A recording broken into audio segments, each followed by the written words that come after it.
は10人とやりたいそうです。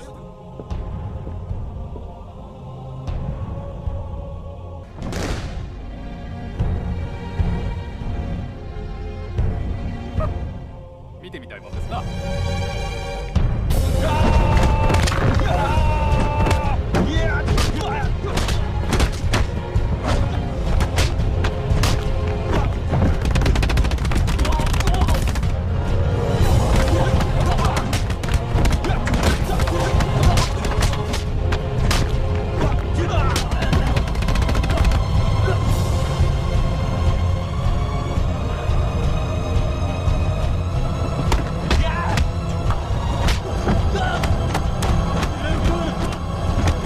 Pada masa penjajahan, seni bela diri menjadi sebuah cerita inspiratif tentang perlawanan, keberanian, dan tekad yang melewati batasan fisik.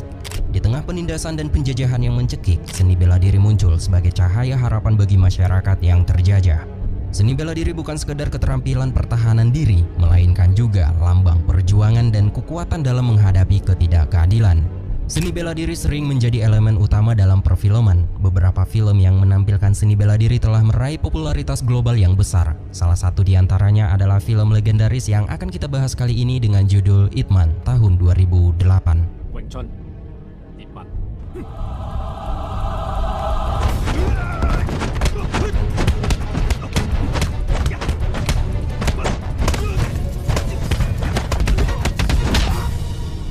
Film ini menceritakan kisah seorang ahli bela diri Wing Chun bernama Ip Man yang terkenal di kota Foshan, Tiongkok. Ia hidup nyaman dengan anak dan istrinya. Namun kenyamanan dan kedamaian di Foshan hancur ketika tentara Jepang datang menjajah kota Foshan. Tentara Jepang memaksa para penduduk setempat termasuk para ahli bela diri untuk bertarung melawan mereka dalam pertandingan judo demi hiburan. Ip Man awalnya menolak, tetapi akhirnya ia terpaksa turun tangan untuk membantu masyarakat. Nah, sebelum kita masuk ke dalam isi ceritanya, saya kembali mengingatkan kalau video ini berisi full spoiler dari film Ip Man. Jika kalian tidak terganggu dengan spoiler, jadi langsung saja kita masuk ke dalam isi ceritanya. Kita dimulai pada tahun 1935, memperlihatkan suasana kota Foshan yang dihiasi dengan bangunan-bangunan tradisional Cina dan juga beberapa klub bela diri sedang melakukan pelatihan. Dan pada saat itu juga sedang terjadi acara pembukaan klub baru yang dipimpin oleh Master Liu. Suatu hari, Master Liu menemui Ip Man yang merupakan satu-satunya seorang ahli bela diri Wing Chun yang terkenal di Foshan. Setelah berkenalan, Master Liu memberitahu tujuannya datang untuk mengadakan pertarungan persahabatan dan pertukaran ilmu. Awalnya, Ip Man menolak secara halus, namun ketika Master Liu mengatakan bahwa pertarungan ini privasi dan jika Guru Ip kalah maka tak ada orang yang tahu. Mendengar perkataan itu, Guru Ip menyanggupinya. Namun sebelum pertarungan dimulai, Guru Ip mengajak Liu terlebih dahulu makan bersama anak dan istrinya. Di waktu yang sama, seorang remaja bernama Yuan sedang mengambil layangannya yang nyangkut di teras rumah Guru Ip. Sementara Master Liu dan Guru Ip yang sudah selesai makan akan memulai pertarungannya. Dan disinilah tanpa mereka sadari bahwa Yuan menjadi saksi mata atas pertarungan ini.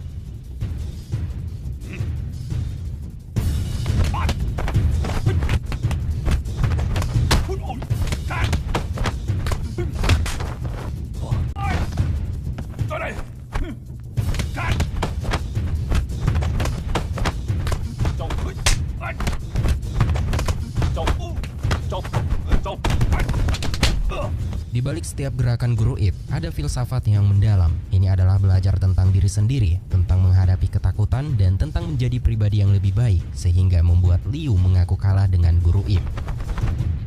Kemudian sebelum Liu pulang, ia berpesan dengan Guru Ip untuk tidak memberitahu siapapun atas kekalahannya ini, agar reputasi klub yang baru saja ia dirikan tetap terjaga. Keesokan harinya, di depan sebuah restoran, Yuan memberitahu teman-temannya tentang kejadian yang ia lihat semalam tentang kekalahan Guru Liu yang melawan Guru Ip. Dan pada saat itu juga, Guru Ip datang ke restoran itu untuk menemui teman bisnisnya yang bernama Kuan. Sementara di tempat lain, Liu mendapat kabar dari muridnya bahwa dirinya telah dikalahkan oleh Guru Ip. Setelah mendapat kabar itu, Liu langsung bergegas ke restoran dan mencari Yuan. Di sini Liu langsung memarahi Yuan. Kemudian seorang pria bernama Lin yang merupakan pemilik restoran datang. Ia berusaha menenangkan suasana, apalagi keributan ini disebabkan Yuan, adik kandungnya sendiri. Yuan yang selalu disalahkan langsung bergegas ke atas untuk memberitahu langsung ke Guru Ip tentang kekalahan Guru Liu. Namun Lin langsung menyeret Yuan dan melarangnya untuk mempermalukan orang di depan umum.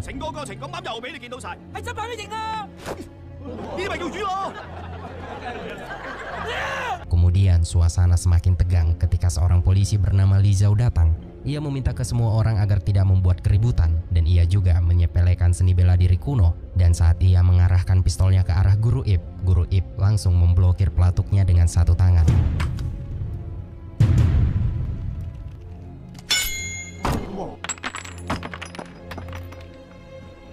Di malam harinya, Kuan datang menemui Guru Ip untuk meminta bantuan dana agar ia bisa membangun pabrik kapas di Fosan. Guru Ip dengan senang hati membantu Kuan, dengan catatan uang yang dipinjamkan ke Kuan harus digunakan sebaik mungkin untuk pabrik yang akan ia bangun. Saat mengantar Kuan keluar, tiba-tiba Lin datang dan ingin menunjukkan jurus-jurus barunya kepada Guru Ip. Awalnya Guru Ip menolak karena ia ingin menemani anak dan istrinya yang sedang belajar menggambar. Namun karena terus didesak oleh Lin, akhirnya Guru Ip menerimanya.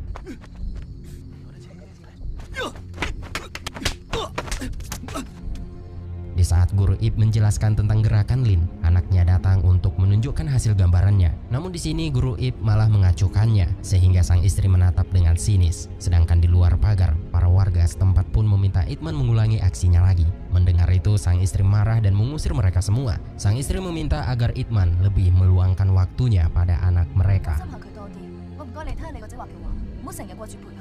Keesokan harinya, di tengah kota Fosan, terlihat sekelompok pengembara yang dipimpin oleh Jin datang ke Fosan. Kedatangan mereka untuk menantang para guru kungfu yang ada di Fosan. Pertama ia menantang salah satu guru bernama Pao. Pao yang melihatkan kesombongannya kepada Jin. Akhirnya pertarungan mereka pun terjadi.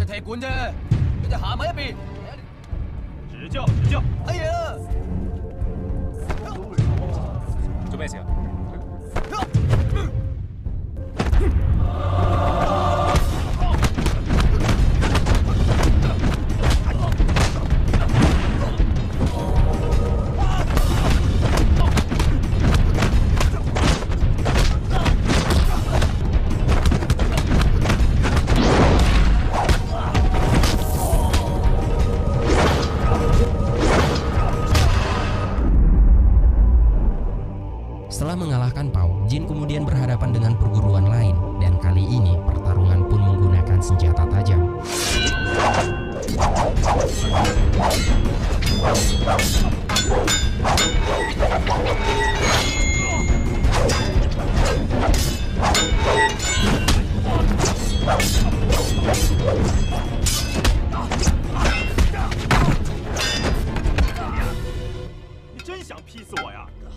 Sementara di sisi lain, Lin datang ke rumah Guru Ip untuk memberitahu tentang sekelompok pengembara yang datang ke Fosan dan mengalahkan para guru-guru seni bela diri. Sedangkan di tempat pelatihan, Jin masih bertarung melawan para guru dan kali ini ia berhadapan dengan Liu.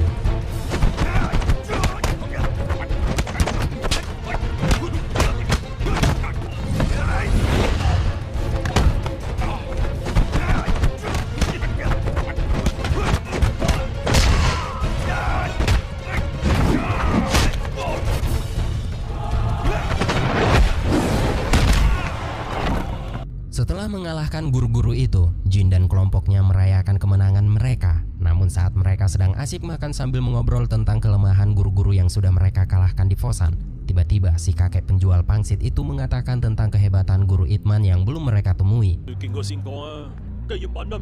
Mendengar perkataan si kakek itu, Jin dan kelompoknya pun penasaran dengan kehebatan Itman. Setelah selesai makan, mereka langsung ke rumah Guru Ip dengan membawa para warga. Setibanya di rumah Itman, Jin langsung menerobos masuk tanpa seizin dari Guru Ip. Hal ini membuat Guru Ip merasa tidak senang dan langsung mengusirnya.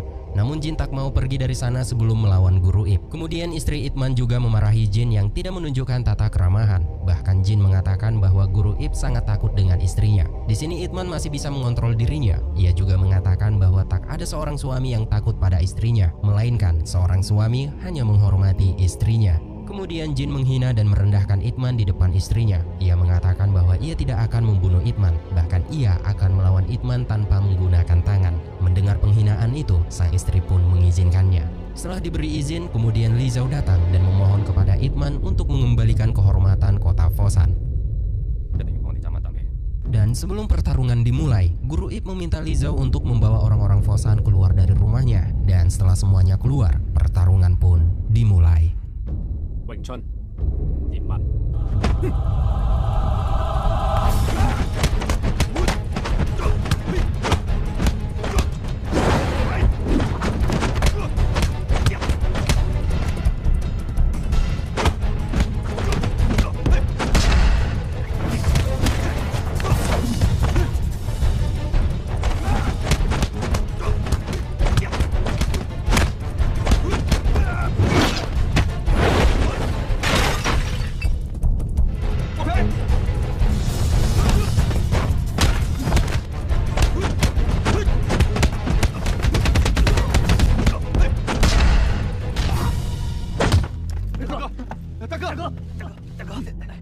金師傅，冇事啊嘛？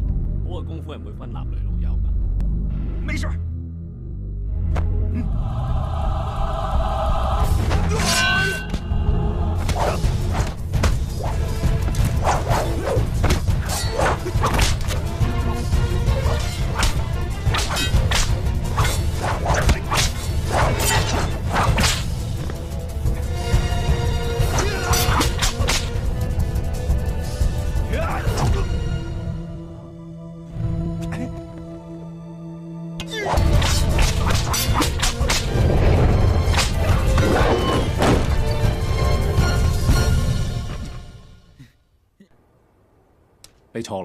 Pertarungan yang dimenangkan Guru Ip membuat Jin menahan malu di hadapan warga Fosan. Lalu di esok paginya, Ip Man belanja barang yang sudah hancur saat melawan Jin. Para pedagang sangat antusias dengan Ip Man yang sudah menjaga martabat kota Fosan, sehingga Ip Man mendapat barang-barang secara gratis dari pedagang.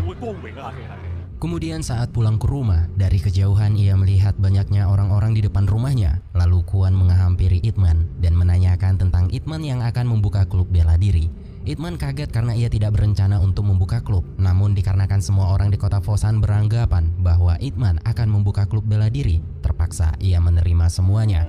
Namun semua kisah indah ini berubah menjadi kelam saat Jepang menjajah Cina pada tahun 1937. Dan pada tahun 1938, tentara Jepang berhasil menduduki kota Fosan dan menghancurkan segalanya. Orang-orang di kota Fosan menderita, banyak orang-orang yang mati kelaparan bahkan ditembak oleh tentara Jepang. Populasi di Fosan menyusut dari 300.000 jiwa kini menjadi 70.000 jiwa. Dan tentara Jepang juga menghancurkan banyak fasilitas, bahkan rumah Ip Man dijadikan sebagai markas besar Jepang.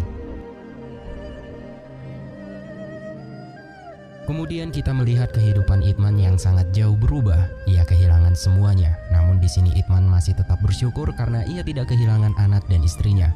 Di suatu hari saat Ip Man yang akan memasak nasi, terlihat kehidupan mereka begitu menyedihkan.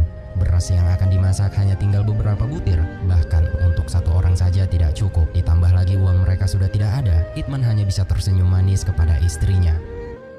Di siang harinya, Ip Man pergi menuju ke toko beras untuk menukarkan barang berharganya, dan saat itu juga ia bertemu Kuan. Kemudian Kuan membawa Ip Man ke pabrik kapasnya yang masih diberi izin oleh Jepang. Di sini Kuan meminta Ip Man untuk menjadi keamanan pabrik, karena selama ini pabriknya sering diserang oleh sekelompok preman bersenjata. Namun Ip Man menolaknya karena ia tak mau berhutang budi kepada orang lain. Pada suatu hari, istri Ip Man terkena penyakit karena stres dan kekhawatiran tentang persediaan makanan mereka yang sudah habis. Ip Man sebagai seorang suami yang peduli, berusaha memberikan dukungan dan perhatian maksimal kepada istrinya walaupun kondisi mereka saat ini benar-benar kesulitan.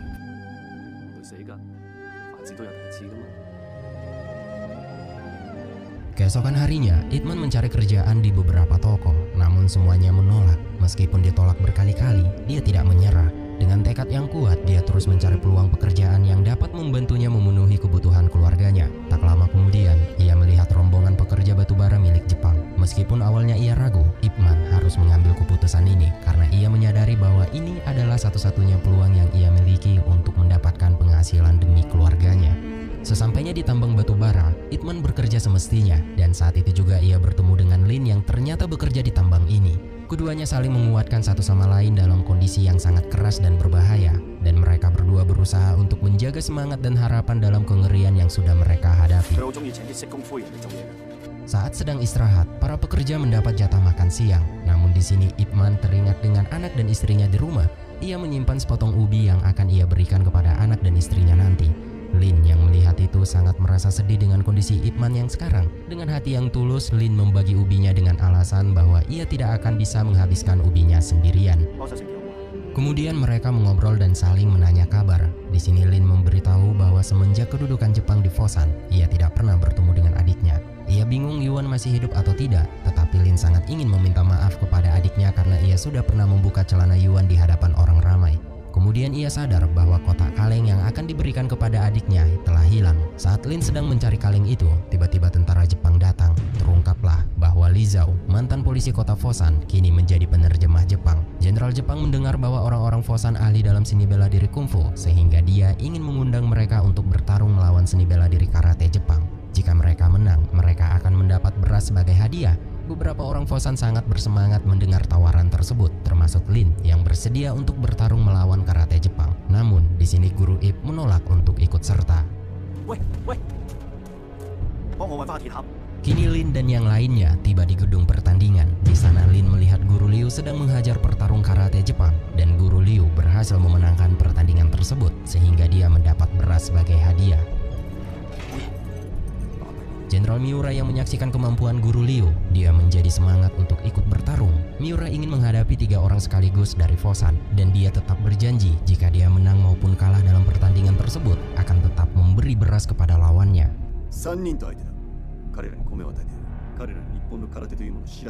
Mendengar tawaran tersebut, Lin dan 2 orang Fosan lainnya dengan berani mengajukan diri dan bersiap untuk melawan Jenderal Miura. Namun hanya dengan 1 serangan saja, Miura berhasil menumbangkan 3 orang sekaligus.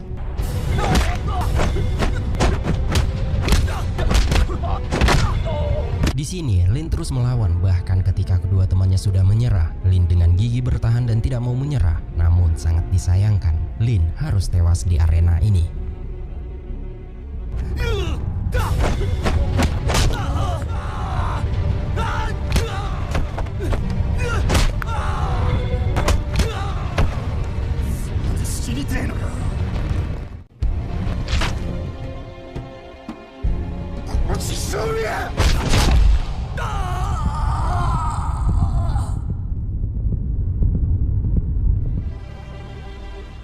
Keesokan harinya, Ip Man kembali bekerja. Ia merasa bingung karena tidak melihat Lin setelah dibawa Li Zhao pergi. Kemudian ia menemukan kotak kaleng yang sebelumnya dicari oleh Lin, dan ia pun menyimpannya.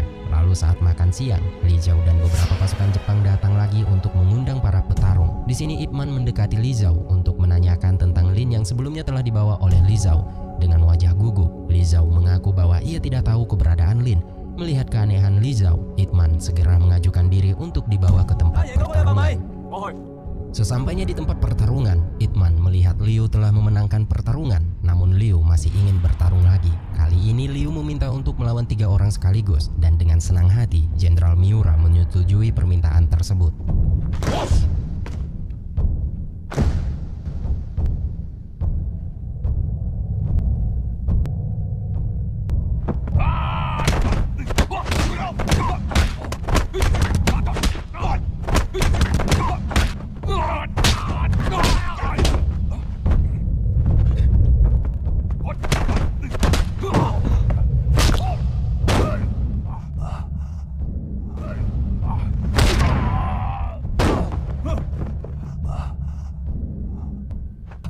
Liu yang sudah tak berdaya memilih menyerah, namun saat Liu mengambil berasnya, tiba-tiba ia langsung ditembak tepat di kepalanya.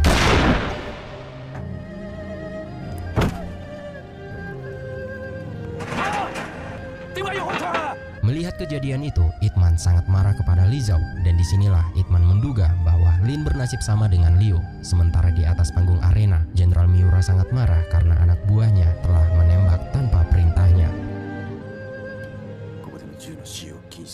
Ip Man yang masih dikuasai emosinya meminta untuk bertarung, dan disinilah Jenderal Miura kaget ketika Ip Man meminta 10 orang sekaligus untuk melawannya.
istrinya babak belur, Jenderal Miura memberi 10 karung beras dan memintanya untuk kembali lagi.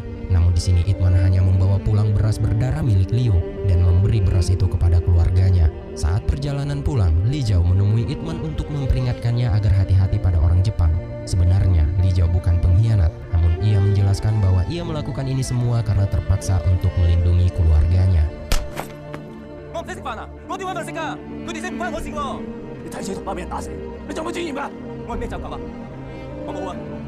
你有啊？你好多，你咁樣去打佢哋啊！打晒佢哋，我打算揾招公司嘅。 Sesampainya di rumah, Ip Man meminta maaf kepada istrinya karena ia hanya bisa membawa sepotong ubi. Sang istri tidak mempermasalahkan itu. Ia hanya bingung ketika melihat tangan Ip Man luka. Kemudian sang istri mengobati luka Ip Man dengan minyak tawon. Di sini Ip Man merasa bahagia karena istrinya sangat setia padanya.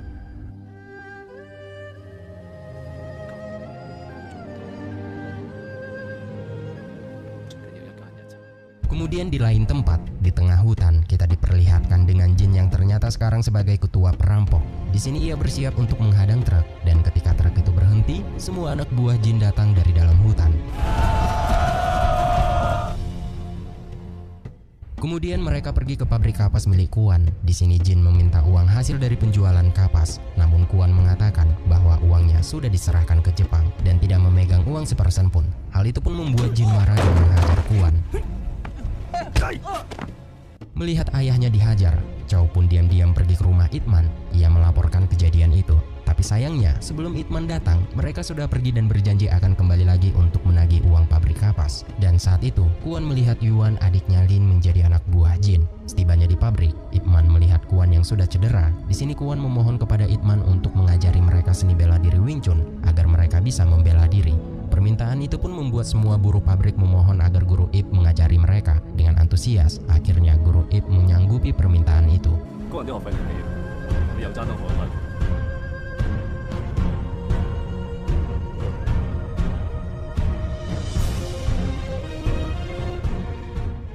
Beberapa hari kemudian, Jenderal Miura menanyakan tentang Ip Man yang belum juga datang. Li Zhao pun berusaha memberi alasan untuk melindungi Ip Man, namun ia dipaksa dan disiksa agar ia memberitahu keberadaan Ip Man. Akhirnya, ia pun memberitahu keberadaan Ip Man. Saat Ip Man bermain dengan anak-anak, tiba-tiba Li Zhao datang dengan membawa beberapa pasukan Jepang, salah satunya tangan kanan Jenderal Miura, yaitu Kolonel Sato.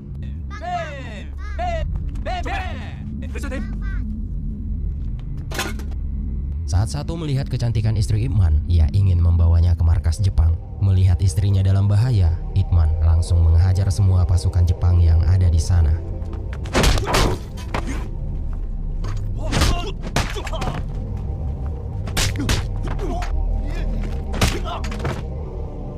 Kini situasi berubah. Li Zhao yang merasa keluarga Ip Man dalam bahaya, ia pun membawa anak dan istri Ip Man ke tempat yang aman. Kemudian saat Li Zhao kembali ke markas Jepang, ia pun disiksa dan dihajar habis-habisan oleh Sato karena Li Zhao membiarkan Ip Man kabur. Dan di sini Jenderal Miura mengatakan bahwa ia akan mengerahkan semua pasukannya untuk menemukan Ip Man.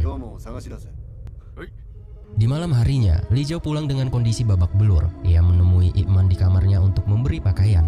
Melihat kondisi Li Zhao yang babak belur, Ip Man paham bahwa itu terjadi karena Li Zhao berusaha melindungi Ip Man. Lalu Ip Man sangat berterima kasih pada Li Zhao karena telah membantunya. Beberapa hari kemudian, di pabrik kapas, Jin datang untuk meminta uang. Namun kali ini para pekerja siap menghadapinya, sehingga perkelahian pun terjadi.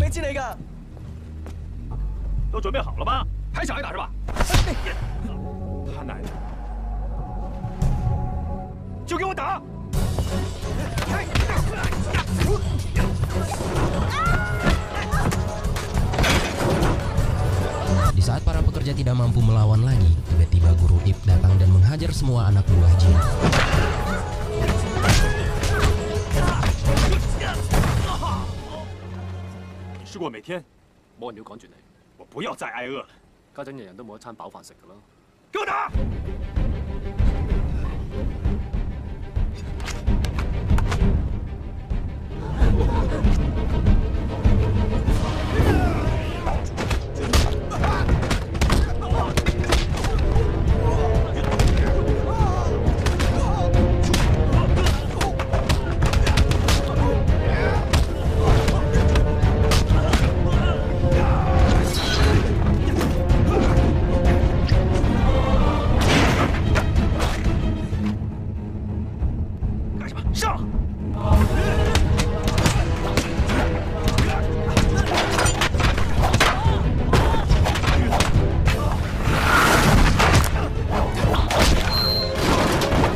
Setelah semua kelompok jin dihajar guru Ip, mereka pun memilih untuk kabur. Dan saat itulah Ip Man melihat Yuan dan menghampirinya untuk memberitahu bahwa kakaknya, yaitu Lin, sudah meninggal dunia.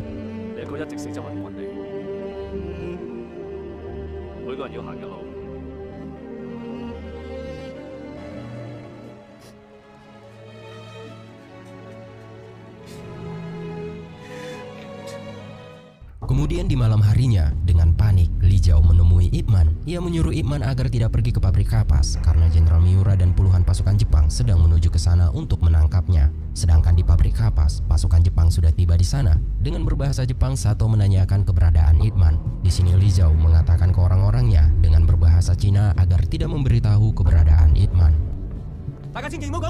Dikarenakan tidak ada yang mau memberitahu keberadaan Ip Man, Kuan pun dihajar dan saat itu secara mengejutkan tiba-tiba Ip Man datang menyerahkan diri untuk menyelamatkan orang-orang Cina yang ada di sana.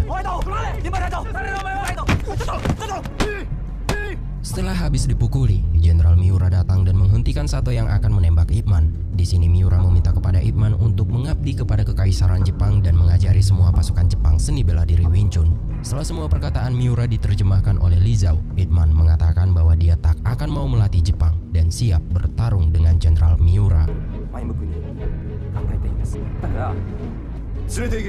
Kemudian Ip Man dibawa ke markas Jepang. Namun sebelum dibawa pergi, Ip Man menyuruh Kuan untuk membawa anak istrinya keluar dari Fosan. Di markas Jepang, Ip Man ditahan di dalam sel dan di sini Jenderal Miura memberi langsung makanan kepada Ip Man. Miura ingin pertandingannya secara adil, maka dari itu Ip Man harus makan agar tidak lemas saat pertandingan nanti. Namun Ip Man menolak makanan itu semua.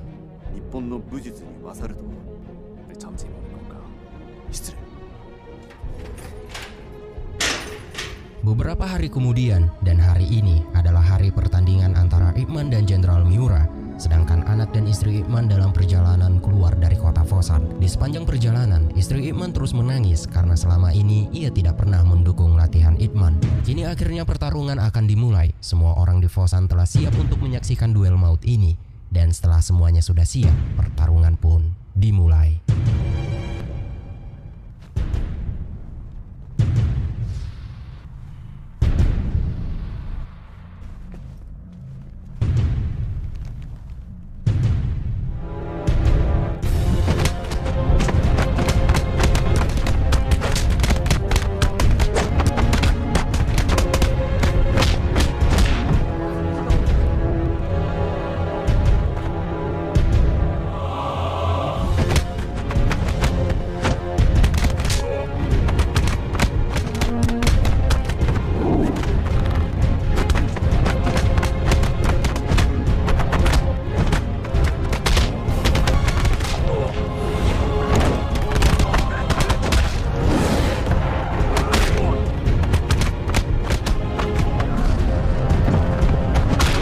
Sengitnya pertarungan, ternyata anak dan istri Ip Man yang ditemani Kuan kembali ke Fosan untuk melihat dan mendukung Ip Man.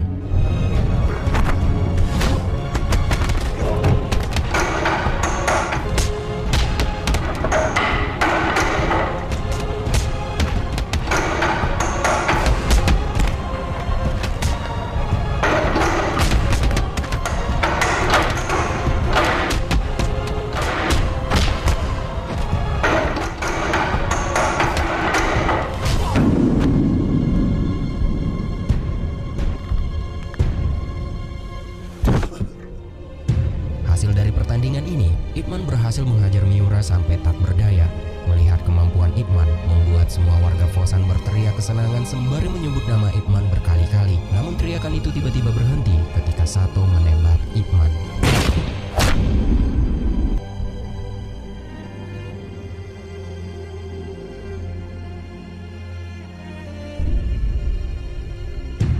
Melihat kejadian itu, semua warga langsung menerobos penjaga untuk menyelamatkan Ip Man. Sedangkan Li Jiao berusaha melawan Sato dan berhasil menembak leher Sato dengan pistolnya.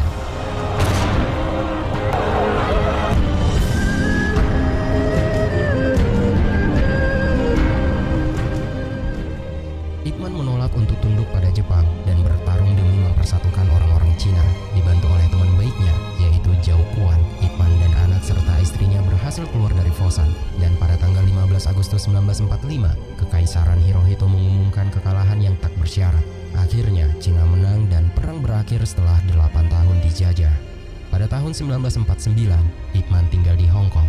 Dia membuka kursus Wing Chun pertama di Asosiasi Staf Markas Hotel Kowloon dan memulai kehidupan baru bersama anak dan istrinya. Dan cerita pun bersambung.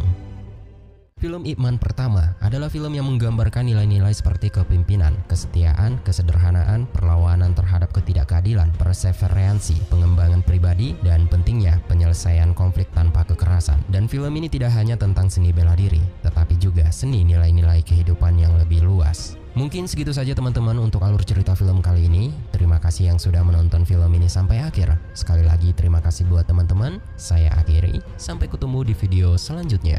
Tetap merdeka dan jangan pernah bosan jadi orang baik.